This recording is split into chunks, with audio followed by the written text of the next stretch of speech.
gündəlik bir kənd yumurtası soyutma halında və qoz, cövüz. Bundan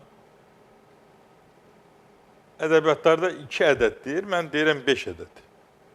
5-6 ədəd onu qəbul edəndə qozun heç nəyə ziyanı yoxdur. Baxırsınız, onun içərisi də insanın beyninin quruluşuna bənzəyir. Diqqətlə baxanda, yarıb baxsan, elə bir insanın sağ-sol beyin yarım kürələrdir. Orada element çatışmamazlıqları təmin edir.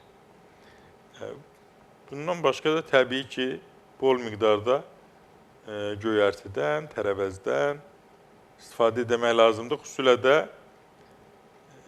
brokoli və dəniz kələmi.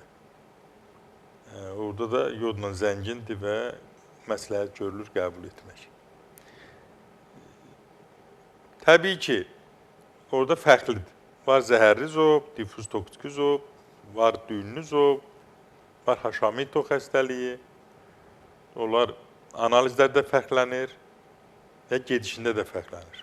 Eyni zamanda dediyim kimi, digər xəstəliklər də var. Bu dəqiqə şükürlər olsun, yavaş-yavaş azalır elə bil o virus mənşəli xəstəlik. İnsanlarımızı bəzən hələ də davam edir. Yoluxub, artıq 4-cü həftə deyir, doktor, mən neyim? Yenə də üstürək məni buraxmır.